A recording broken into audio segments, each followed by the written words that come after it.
Hello everyone. Okay, so yes, कैसे हैं आप लोग? ओके, तो जैसा कि हम जानते हैं हमारा जो इंडेफिनिट इंटीग्रल है।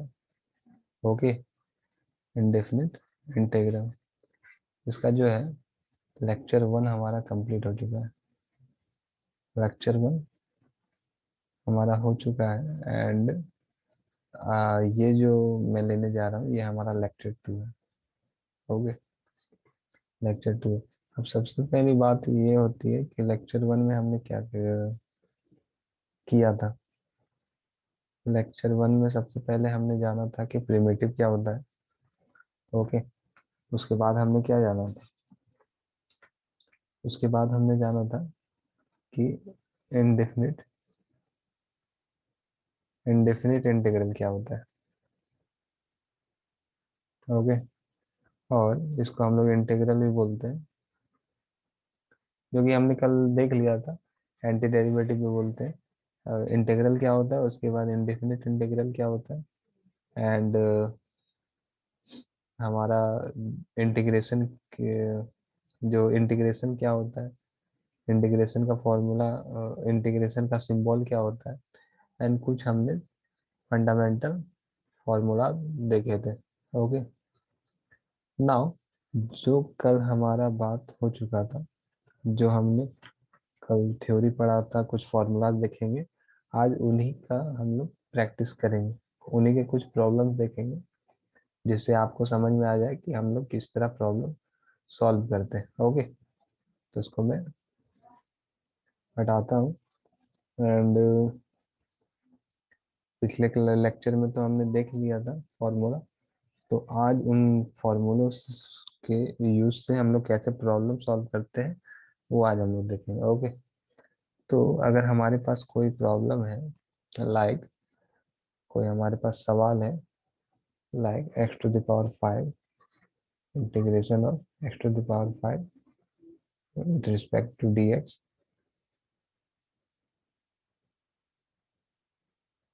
तो इसको कैसे करेंगे डी एक्स? इसको हम लोग ऐसे करेंगे कि हमारे पास एक फॉर्मूला था x to the power n d x equal to, ये फॉर्मूला, इसका क्या फॉर्मूला था? इसका फॉर्मूला हम लोग को अगर याद होगा तो x to the power n plus one by n plus one, यहाँ पर प्लस सी हम लोग लगाते हैं, क्यू लगाते हैं, ये मैंने पिछले लेक्चर में बात की हुई है। और आगे नहीं भी लगाएंगे हम लोग, तो वो क्यों नहीं लगाएंगे वो उस समय मैं बता दूंगा कि कहाँ इसको लगाना है, कहाँ इसको नहीं लगाना। अभी आपको पता है कि हम लोग अभी लगाएंगे और क्यों लगाएंगे, वो मैंने पिछले लेक्चर में बता दिया। ओके, ना ये फॉर्मूला हम लोग को पता है।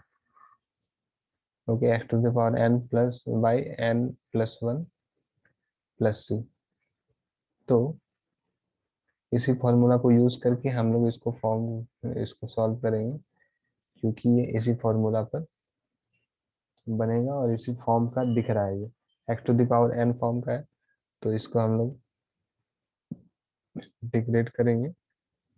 यहाँ पर n plus one means x to the power 5 plus one by 5 plus one plus C हो जाएगा equal to x to the power, क्या हो जाएगा हमारे पास, x to the power 6 by 6 plus C. Okay, बहुत ईजी थी। अब यहीं पे अगर हमारा कुछ सवाल ऐसा रहता, रूट डी एक्स, तब क्या होता है ना? इस केस में क्या होता? तो इस केस में बस इसी तरह होता, root d x, root x का हमको पता है, root x means x to the power half होता है, एंड डी एक्स यहाँ पर इक्वल टू, बस इसी फॉर्म पर है, x to the power n form पर है, तो x to the power half plus one, and then denominator में हाफ प्लस वन प्लस सी। ओके, तो ये हमारा क्या हो जाएगा, 3/2 प्लस सी। ओके, अब इसको आप आगे बढ़ा ही सकते हैं, इस तरह ये सॉल्व होगा। ओके, तो यहाँ पर x to the power n के फॉर्म में रहेगा सिंपली, तो इसको आप सॉल्व कर देंगे फॉर्मूला, है ना, put the formula get the answer, simple कर देंगे। अगर वो x to the power n अगर फॉर्म में नहीं रहेगा तो उसको लाएंगे सबसे पहले, जिस तरह ये तो सबको पता होता है, हाफ है। चलिए, अब जैसे कि अगर हमारे पास कुछ ऐसा रहता, 1/√x है ना, तब इसको पहले x to the power n के फॉर्म में अगर आता है तो लाएंगे, अगर नहीं आता है तो देखते हैं किस फॉर्म में है, कैसे इसको सॉल्व करेंगे, तो उसको हमको देखना होगा। चलिए ये देखते हैं, ये तो हमारा आ जाएगा x to the power 1/x to the power half d x, ये इसका मतलब हो गया, equal to x to the power minus half d x, ये हो गया, equal to x to the power minus half plus 1 by minus half plus 1 plus c, equal to, ये हमारा क्या हो जाएगा, x to the power half by half plus C. Okay, इसको आप ऐसे भी लिख सकते हैं, 2√x प्लस सी, ये हमारा हो जाएगा। ओके, अगर आप नोट्स बना रहे हैं तो बहुत अच्छा काम कर रहे हैं, नोट्स बनाना चाहिए आपको। एंड नोट्स बना रहे हो तो मेरे वीडियो को पॉज करके आप नोट्स ये सब लिख सकते हैं। एंड अगर आप सोच रहे हैं कि क्लास अभी ले ले बाद में करें, तो आप इसका स्क्रीनशॉट भी ले सकते हैं। ओके, इसको मैं हटाता हूँ। नाउ अब नए तरह के प्रॉब्लम को देखते हैं। अगर हमारे पास 1/√x को तो हम लोग ने देख लिया, अब इसी तरह अगर हमारे पास 1/x⁵ रहता, तो इसको भी हम लोग जान रहे हैं, x⁻⁻5 करके इसको सॉल्व करते। जैसे कि अगर हमारे पास 1/x⁵ रहता, dx रहता, तो इसको हम कैसे सॉल्व करते, इसको हम करते x⁻⁻5 dx equal to x⁻⁻5 plus 1/-5 plus 1 plus c, and that is x⁻⁻4 plus c means 1/-4 x⁻⁴ plus c। Okay, समझ रहे हैं आप लोग, तो ऐसे बनेगा। ओके, अच्छा, अगर हमारे पास कुछ इस टाइप का प्रॉब्लम होगा, like a³ log base a x dx, इस केस में हम लोग कैसे सॉल्व करेंगे, इक्वल टू, इसको हम लोग a log base a x, ये हमारा जो है, इसको हम x⁻³ लिख सकते हैं, ये 3 हमारा x के पावर में चल जाएगा, तो यहाँ पर हमारा 3 हो जाएगा, dx हो जाएगा, यहाँ पर बेस, यहाँ पर a है, यहाँ भी a है, तो ये हमारा डायरेक्ट x³ dx हो जाएगा, इक्वल टू यहाँ पर x⁻³ plus 1/3 plus 1 plus c। Okay, तो यहाँ पर x⁻⁴ प्लस 4/c, यहाँ पर ऐसे सॉल्व हो जाएगा। ओके, सो ये हमारा कुछ प्रॉब्लम था। अच्छा, और अगर हम एग्जांपल देखें, जैसे कि हमारे पास एक प्रॉब्लम है, इसी को जो अभी मैंने छोटे छोटे प्रॉब्लम बनाए उन्हीं को मिक्सअप करके एक थोड़ा सा इससे अच्छा प्रॉब्लम है।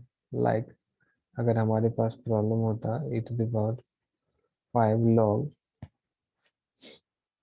e x minus e⁴ log base e x by e⁻³ log base e x minus e⁻² log e base x dx, इसको कैसे सॉल्व करते हैं, तो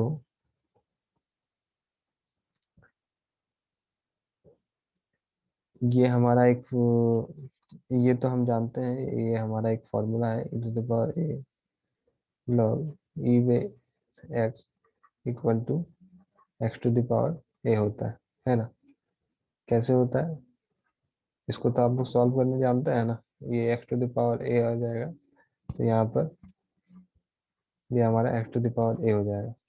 तो ये चीज तो हम लोग जानते हैं, बस इसी चीज से ये पूरा सॉल्व हो जाएगा। ओके, इसको मैं मिटा देता हूँ। नाउ इसको मैं कैसे लिखता हूँ, e to the power log e x to the power 5 e to the power log e x to the power 4 फॉर्मूले में लाने के लिए e to the power log base e x to the power 3 minus log e x to the power 2 dx। Okay, now ये हमारा x to the power 5 हो जाएगा, x to the power 4 हो जाएगा, x to the power 3, x to the power 2 and dx। क्यों? Because of e log e x to the power a equal to x to the power a। ये तो जानते हैं हम लोग। Now मैं काम करता हूँ, इक्वल टू, यहाँ से मैं कॉमन ले लेता हूँ, यहाँ से मैं कॉमन ले लेता हूँ x टू द पावर 4 को, x माइनस 1 बचेगा। यहाँ से मैं कॉमन लेता हूँ एक्स स्क्वायर को, x माइनस 1 बचेगा, यहाँ पर dx बचेगा। ये तो हमारा कट जाएगा and this is x square. तो यहाँ जो एक्स स्क्वायर dx बचेगा, तो इसका हमारा क्या हो जाएगा, x cube by 3 plus C हो जाएगा। ओके, तो ऐसे हम इसको सॉल्व कर सकते हैं। यस, बहुत इजी था। चलिए आप इसको स्क्रीनशॉट भी ले सकते हैं या फिर नोट डाउन कर सकते हैं। ओके, ना आए कुछ और प्रॉब्लम देखते हैं। अगर हमारे पास कुछ ऐसा सवाल है जैसे कि integration of 2/1 minus cos 2x। Okay, तो इसको हम कैसे सॉल्व करेंगे? सबसे पहले तो अगर ये डायरेक्ट फॉर्मूला पे नहीं है तो हमको फॉर्मूला पे लाना पड़ेगा। ओके, तो इसको हमको सॉल्व करना पड़ेगा पहले। तो इसको सॉल्व करने के लिए हम ट्रिग्नोमेट्री में पढ़े थे 11 क्लास में कि 1 minus cos 2x equal to क्या होता है, 2 साइन स्क्वायर एक्स होता है। 1 माइनस कॉस एक्स रहता तो यहाँ पर 2 साइन स्क्वायर एक्स बाई 2 हो जाता।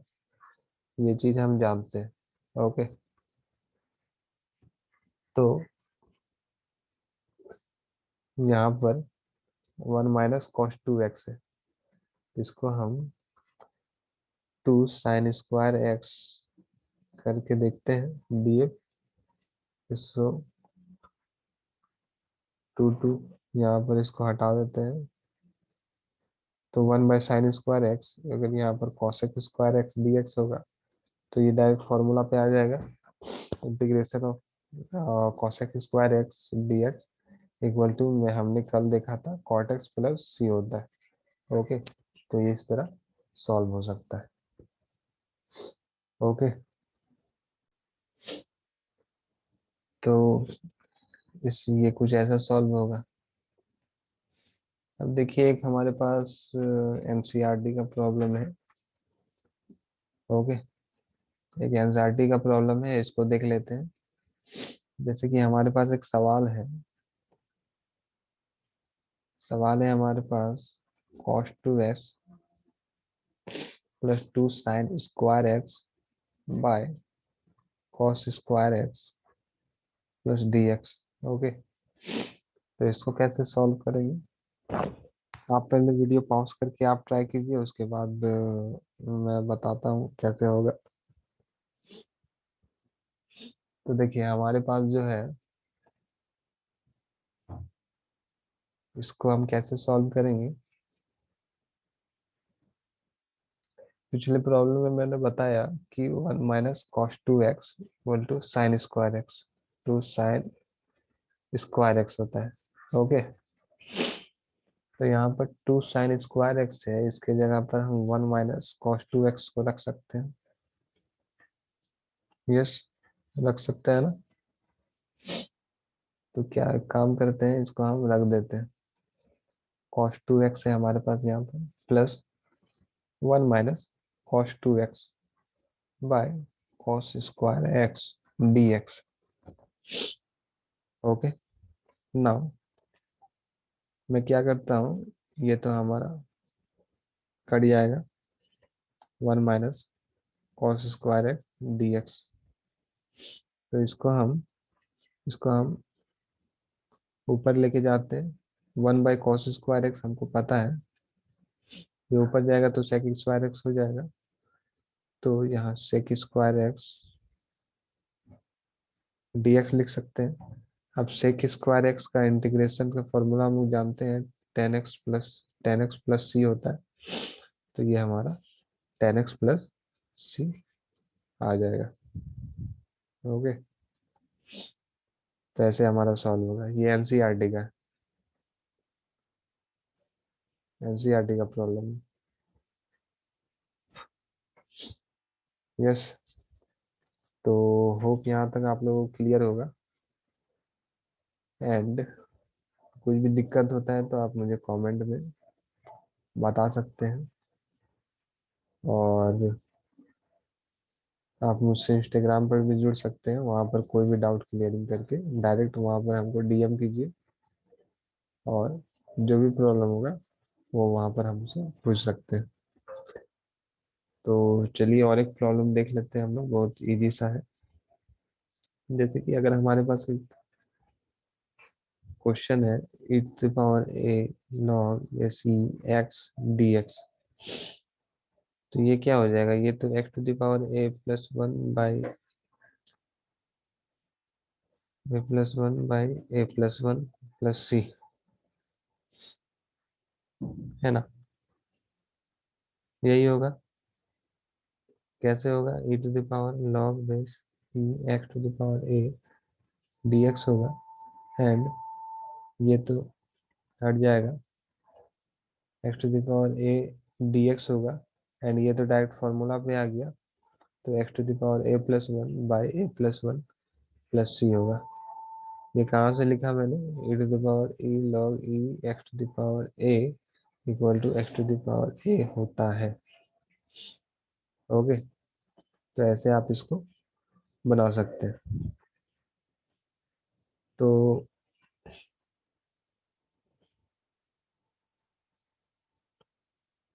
यहाँ तक आप लोगों को क्लियर होगा। चलिए, तो ये आपको पता चल गया कि आपको डाउट कैसे पूछना है। नाउ प्रॉब्लम के बाद हम लोग कुछ रिजल्ट देखेंगे इंटीग्रेशन पे। छोटे रिजल्ट हैं, इजी रिजल्ट है। Some standard results on integration. Yes, तो पहला है कि अगर हमारे पास कोई फंक्शन है f x d x, integration of F x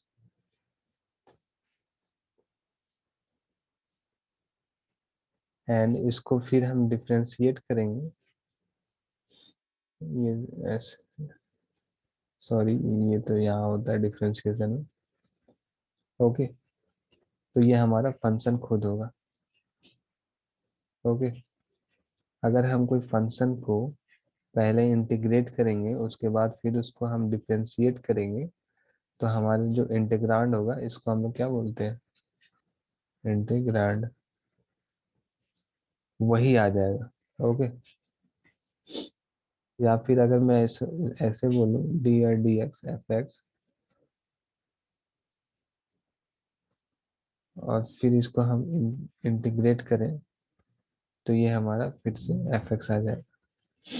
मतलब बोलने का मतलब वही है जो मैंने लेक्चर 1 में बताया था, कि वो एक दूसरे के इंटीग्रेशन और डिफरेंशिएशन एक दूसरे के इनवर्स है। ओके, दोनों को एक साथ हम कहीं अप्लाई करेंगे तो वो फिर उस पर कोई असर नहीं पड़ेगा और हमारा फिर वही आउटपुट दे देगा जिसपे हम ऑपरेट कर रहे थे। यस, तो ये चीज है। नाउ दूसरा चीज ये है कि अगर अगर हम कोई फंक्शन है एफ एक्स डी एक्स, और के जो हमारा है वो एक क्या है, कांस्टेंट है। के कोई भी कांस्टेंट है, तो इस केस में हम लोग इसको डिफरेंशिएट कैसे करेंगे। जो हमारा कांस्टेंट होगा वो हमारा बाहर आ जाएगा इंटीग्रेट से। ओके, इसको हम लोग बाहर कर देंगे एंड जो हमारा फंक्शन होगा उसको हम लोग इंटीग्रेट करेंगे। यस, क्या बोला मैंने, अगर हमारे पास कोई फंक्शन के साथ कोई कांस्टेंट मल्टीप्लाई में है, ओके, तो उस कांस्टेंट को हम लोग बाहर कर सकते हैं, उस कांस्टेंट को हम लोग, और डायरेक्ट फंक्शन को इंटीग्रेट करके, और फिर जो वैल्यू आएगा इंटीग्रेट करके, मान लीजिए हमारा 5x आया, तो हम लोग k इंटू 5x+c यहाँ पर हम लोग कर सकते हैं। दोनों में मल्टीप्लाई होगा तो यहाँ पर यस ऐसा हो जाएगा। इसमें हम लोग देखेंगे आगे चल के, हम लोग इसके एग्जाम्पल्स भी देखेंगे कैसे होता है। अभी ये आपको याद रखना है। And the third one is, अगर हमारे पास कोई फंक्शन है, दो फंक्शन है f x and g x, okay, तो ये बीच में प्लस या माइनस है एंड इसका होल हम लोग इंटीग्रेट कर रहे हैं, तो इसको हम लोग d x plus equal to integration of g x d x, ऐसा हम लोग कर सकते हैं। मीन्स हम लोग, ओके,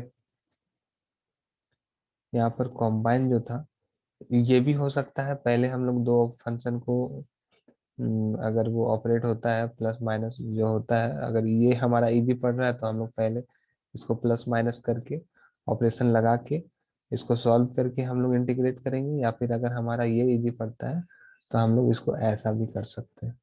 ओके, तो ये हमारा तीन रिजल्ट था इंटीग्रेशन में। तो आज हम लोग ने, अभी हम लोग ने क्या देखा, कुछ प्रॉब्लम्स देखे, प्रॉब्लम्स और क्वेश्चंस इसको बोलना सही रहेगा। क्वेश्चंस देखे एंड फिर हमने क्या देखा, कुछ रिजल्ट्स देखे ऑन इंटीग्रेशन। ओके, तो आज के लिए यहीं तक रखते हैं, मिलते हैं आपको नेक्स्ट क्लास में, तब तक के लिए बाय।